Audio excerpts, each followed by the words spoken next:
Okay, so this mini lecture is going to define another player of motion that we're going to use as we examine problems and think about how to define an object's motion in terms of a problem.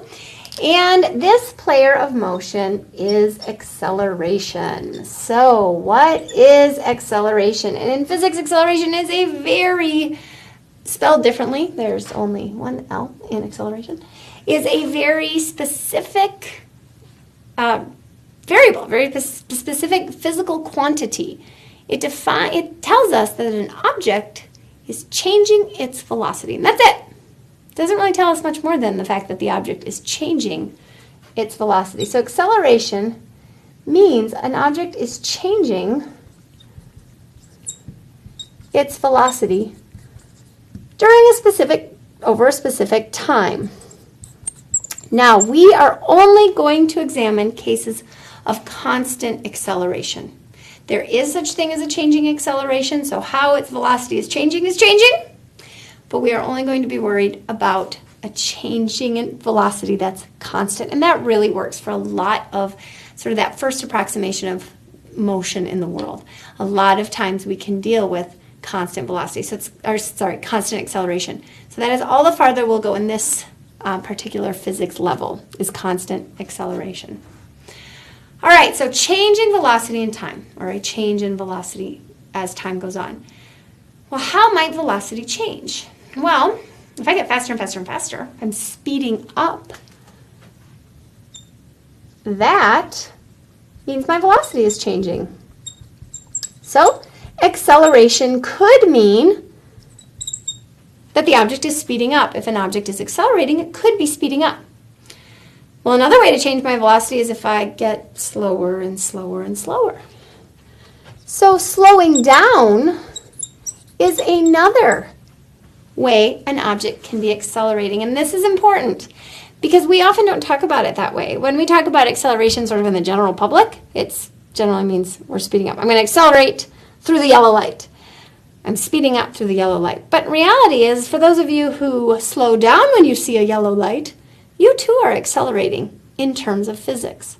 So we will only use the word acceleration. We're not going to define it as speeding up or slowing down. We are only defining it as changing velocity, and that's going to take some getting used to, but it's really important. Now, is that the only way we can change our velocity? Well, velocity cares about direction. So what if I turn a corner? Turning a corner is also changing my velocity. I'm going from one direction to another direction, even if I'm going the same rate. If I'm going in a circle at 30 meters per second, or I'm running a racetrack in the 400-meter dash, and I'm going at a constant rate around a circle, I'm not changing how fast I'm going in terms of the amount, the number, what we call the magnitude, but I am changing direction. And so I am, in fact, accelerating. So I can also change direction, and that can be an example of accelerating. Even if my speed, how fast, doesn't change, my velocity can by just turning a corner. So when I think about acceleration, I think about a car. And I think about what elements in a car are accelerators. Well, we have the gas pedal. That's an accelerator. We have the brake pedal. That too is an accelerator because it's changing the object's velocity. And we have the steering wheel. That changes the car's direction. So it too is an accelerator. In physics. So that's important. Now, how do we actually calculate an object's acceleration? Well, it's a change in velocity, and we talked about what represents a change. An object's acceleration, and again, we're going to deal with average acceleration, and for our purposes, since we're only going to look at constant acceleration, the average is going to be our constant acceleration, is an object's change in velocity over the time of the motion we care about. So the time of the motion that we're analyzing, what we care about. Well, a change means a final velocity minus an initial velocity over that time. So here is our representation of average acceleration. Now, when in our mini lecture on velocity, I suggested we're going to be thinking about instantaneous velocity, and that is what is in my acceleration mathematical relationship. So these are instant velocities.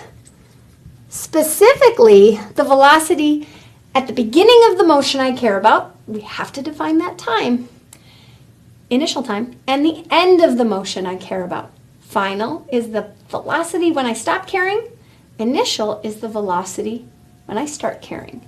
So that is our definition of acceleration. Now, if velocity is what gives us acceleration, the difference, and velocity cares about direction, so too does acceleration.